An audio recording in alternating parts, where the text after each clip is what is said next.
What's up, Multiverse? Dr. Dave and the Professor here. Welcome to the Geek Lounge and welcome to the first episode of Hot Toys Tuesday, where we pretty much check out our hot toys on a Tuesday. No, I said on a Tuesday, not every Tuesday. As much as we'd love for that to happen, it's just not financially viable.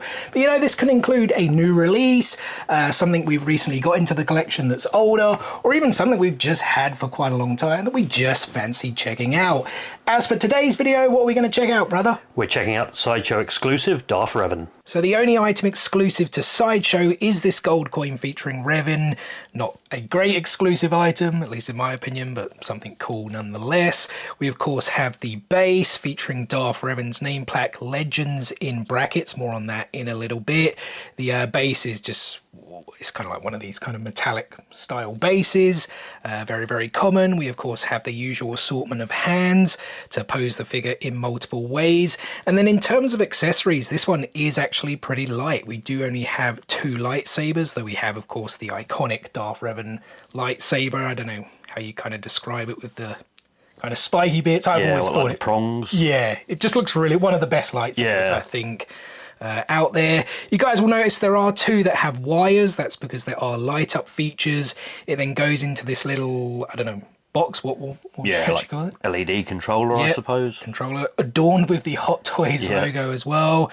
And it connects something. Is that USB-C? Yes. Is it? Yep, so USB-C. Yeah, so no batteries involved. Yep, and that lights up the blades here. We've got the two standard blades, and then what flourish? Yeah, flourish. I think is that. I think it's called a flourish, right? So you can pose him in swoosh effect. Yep, I guess going in for an attack. And then we have the figure itself. But I thought we'd talk a little bit about the character because some people may not know. As you guys saw on the box and on the name plaque, it says Legends in brackets. But Darth Revan is actually kind of canon, right, to the story. It's not. I don't believe he was mentioned in the movies, but it's in a book, right? Yeah, it's in. I don't know if it's a novelization or just the book that they make with all the like the encyclopedia, kind of things. Yeah, and it's like he's is it the Darth Revan? I don't know, platoon or something like a. Yeah, something like that. I guess it's like a homage to his character that they've brought into. But it kind of changes the story. So Legends is essentially something that's not canon to the movies, or at least the universe, right? It maybe existed in a game or a novel. Or... Yeah, exactly. So back in the day before Disney, you had the expanded universe, which all these things belong to, from, as you say, games and all the novels that existed. Obviously, with Revan being created for Knights of the Old Republic as the kind of playable character. Yeah. Although, spoiler alert, I don't think you know that at the beginning of the game. Yeah. Because I really have it in my head that the kind of reveal when you actually realise that you are Revan. Yeah. In the game, but obviously it's several years old now, and 2003, I think. Because that's the thing. Like, I've been a pretty big maybe not as much as my kind of younger days, but I never played Knights of the Old Republic. And I don't know why. Like 2003, I was 16, 17, I think. I guess I was maybe busy with Vice City or something. That was a similar kind of time frame. But I never played the game, so I've only really known the character kind of through conversations with you or kind of reading things. Obviously, in terms of like lists and polls, I know he was a hugely popular character. People have been wanting him to kind of appear in live action. I think I read he was going to make an appearance in the Clone Wars, but Dave Filoni, like in the Mortis episode, there was Darth Bane's in it, right? No, I don't think Darth Bane. Bane and Revan was supposed to talk to the brother. I think after he had killed the sister, and they decided no, it wasn't going to work. Yeah. But I think there is concept, like the actual footage shot it's on before the DVD or the Blu-ray. From what I understand. I think it's season 3, I think somewhere. But But obviously they decided in the end to cut it and not bring it in, which probably was the right decision because it would have changed a lot of things. But I mean, those games for me back then when they came out were really popular. Well, Knights of the Old Republic is due a remake. Yes. But it was announced, I think in 2021, and there's still no news of it, like the release date that we're going to get. I think it's going to be a PS5 timed exclusive as well. That's what it said, because you've met the Bastilla Shan. I have, And she, because that's the thing, I asked her if there's any news, and she said we haven't heard anything, same as you guys. But she did mention she had recorded some new lines and stuff. So I'm like, well, that's more than I'd kind of heard. But you'd expect that anyway, with, you know, if a game's being remastered and developed, you'd certainly be expecting lines to either be added or re-recorded. Like, we're hearing it's like a proper remaster. It's not like an upscale or anything like that. So yeah, I'm very much interested in it. As I said, having not played the original game, even though I do own it. I think I bought it on Xbox 360, but it was Xbox compatible. I just never, for whatever reason, got round to it. But yeah, it's considered a legendary game within the Star Wars. I think considered one of the greatest, possibly even the greatest Star Wars game ever made. From when you look at a lot of rankings and I'm trying to think back to all the ones I've played. Like, obviously, I was very fond of what was it called, the second Dark Forces. Dark Forces, yeah, where you become Kyle Katarn becomes a Jedi. So I'd actually played the second Dark Forces before I played the original. Yeah, which was I think like I more did of a as Doom well, style game. I think I picked it up really cheaply. Because Dark Forces 2 had like live action. Yeah, that was the thing. Yeah, that's what really kind of brought me to it. And then when these games came out, it was just like that kind of next level. But it was BioWare's. I don't really remember too much. It was BioWare, right? I'm not. Yes, they did the first one, but they were busy with something else for the second one, which then it went to Obsidian, and there was a rush to get it out. Even though Obsidian still have a great record and stuff. But I think they were really being pushed to get it out for Christmas, and they said it wasn't ready. I wonder if BioWare, were they busy with Mass Effect then? They were busy with something. They said there was something they were working on. I think Mass Effect was 2007, so that's not long after the second game, and like 4 years between. As I said, 2003 for the first Knights of the Old Republic. So they may have been busy with Mass Effect. But yeah, was it? I think there were like choices and. Yeah, exactly. Because I guess going back to the figure itself, obviously there's no kind of head sculpt with this. Yeah. And presumably that's because if this is based on the first game rather than kind of anything then from like the Old Republic, where Revan also appears. Yep.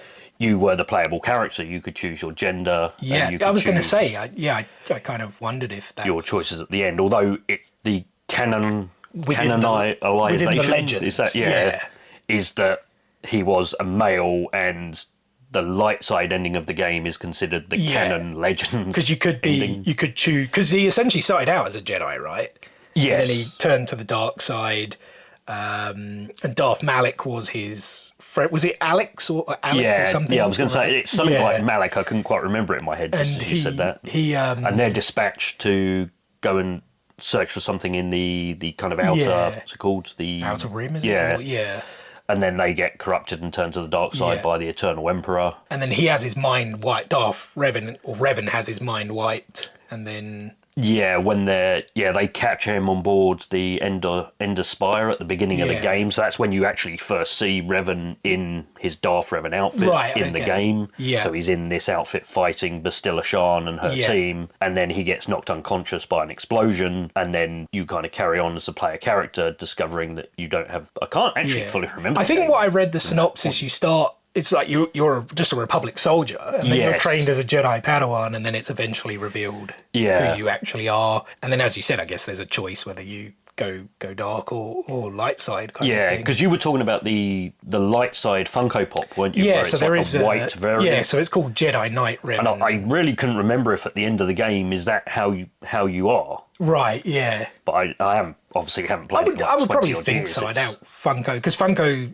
when they make those pops from the games, it's like they call them gaming greats, but they're based on it's not like concept or anything like that. So but that's kind of a lot about the character.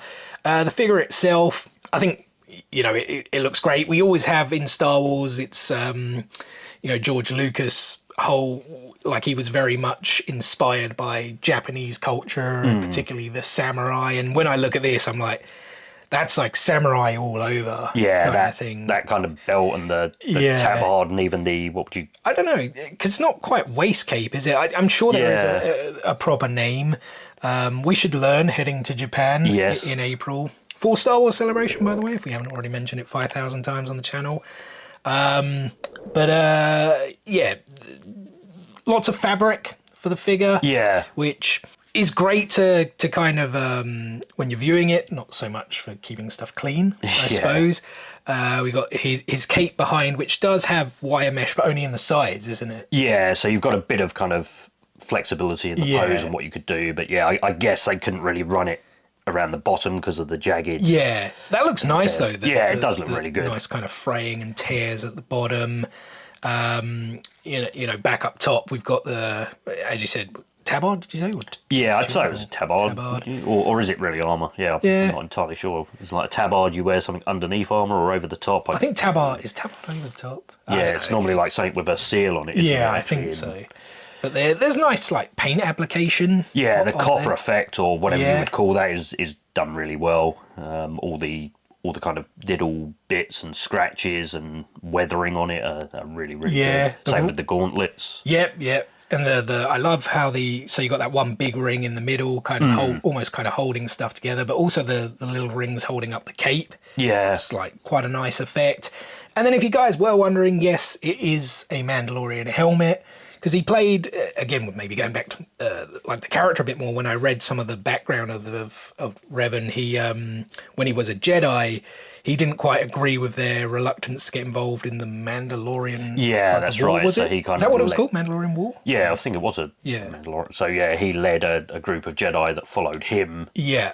And he essentially had found that mask and adopted it as his persona. Yeah, so I think as well with the hood down, it does actually look a little bit weird. I don't know why. I think maybe I'm just so used to seeing it does look much more Mandalorian-like. Yeah, so it's like which makes sense, right? Oh yeah. But why would it like seeing the rest of the figure just with that is? I don't know. Maybe it's just because of like the coat. He looks like rather butch with the cloak on. I guess it just looks weird for a Mandalorian to have that. Yeah, I think so. Used to what the armor and having their like a jetpack and things like kind of seeing a Mandalorian. I mean, it is like it's a Mandalorian samurai. Yeah, it's kind of essentially what he is. Yeah, again the stuff they've done on the mask is incredible. Yeah, absolutely. There's like scratching on there and. We always say that we're weathered. Yeah. The Star Wars universe is very weathered. But with the lightsabers as well, as we said, there is a light up feature. So you plug these little wires into that, again, control box, which then plugs into a USB-C, and you can switch on the lightsabers to have a light up effect, which is always a cool addition. Like, as we mentioned, I think we did mention it earlier, a lot of them have like batteries that normally go like under the gauntlet, isn't it? Or a specific arm piece even. Yeah, that's how they used to do it, wasn't it? But I guess it gives you I'm kind of on the fence about it, because in one thing, it's if you had a lot of these in a cabinet and you wanted to turn them all on, you'd have to have a lot of wiring going into there. But I guess you could just have a hub on each shelf behind each one, but it's still a lot of wires to put in, whereas batteries are handy because you could just put them in there, but then you can't really leave them in there because they make a road. No, exactly. And those little batteries, I don't even know how easy they are. Yeah. Mind you, I don't know if those ones do corrode. Do they? They're like kind of the watch batteries, aren't they? Yeah, I think so. They're very small. As like the alkaline long AAA or and they can be fiddly to get in as well. Not that this itself isn't fiddly, because you've still got that tiny button on the box, and you've got to hide the wires within the figure, which is not bad for him because of the outfit, the samurai. Again, I really should have looked up what a bottom piece is. You know what? I think I did for a Funko Pop a while back, but I just can't remember what what that piece of clothing is. But overall, as we said, not a lot accessory wise. That coin, I think, when it's an exclusive and you just get a gold coin, it's that's the thing. It's okay. And when you're saying they haven't even carried that on or something, I was a bit disappointed because the Legend series I really liked. So they've obviously done Revan, they've done Starkiller, which is about to be delivered any day. Yep. They've announced Malgus, which again is the the old really Republic games. I was a big fan of as well. Still play them to this day. But overall, I think great figure. No, really, it's, as we said, the attention to detail is there. Yeah, I mean that's what you're going to expect really with Hot Toys, especially. I think a lot of these Legend figures are something they like. Yeah, like the internal employees. I saw some interviews when they announced because the other one that they announced was the Artisan Luke from the Dark. I forget the comic. It was a comic, wasn't it? Where he almost turns to the dark side, so he's almost in a very Vader-esque outfit. So that's coming out for release next year. I was actually lucky enough to pick that one up. Okay, cool. What's his Artisan with the hair? Yes, is that the thing, it's like proper rooted hair. So that's my first Artisan figure. Yeah, Yeah, because they've made a few of those, or announced a few of those the last year or they two, did right? an Anakin. They've done like a Joker one in the Batman series from like the Heath Ledger Joker, which looks phenomenal. I saw a picture of it in a group the other day. But is there a Malik coming? Has that been? Not as far as I'm aware. I haven't seen. As far as I'm aware, they're the only 4 Legends series, but I could be wrong. They may have done Legends in an older thing. But yeah, it's a really good line. I actually really enjoy these kind of things that aren't quite canon or aren't quite even OT. It's something different to because there's so much like history there with the game. Like, we mentioned him earlier, Kyle Katarn. There's Mara Jade. I know she's a big, real popular character. We got Cal Kestis. Obviously, those games have been great. Him and that's what I'd like to bring. That would be quite cool. Whether or not they did it in the Legends series, but because obviously they've done a few from the video game. They've done the Purge Trooper and they've done the Shot Scout Trooper. Is that what it's called? I can't remember the name. But I think we've shown. We've done that one before. Yeah. So there's plenty of opportunity for video game characters and Legends characters. And who knows, maybe we'll get a few announcements at Star Wars Celebration, because Hot Toys are there. And well, guys, that brings us to the end of the video. We hope you did enjoy it. If you want to check out some more of our content, there are some links, including some Hot Toys unbox and reviews we have done in the past. Otherwise, thanks for watching. We'll see you on the next one. And as always, may the Force be with you.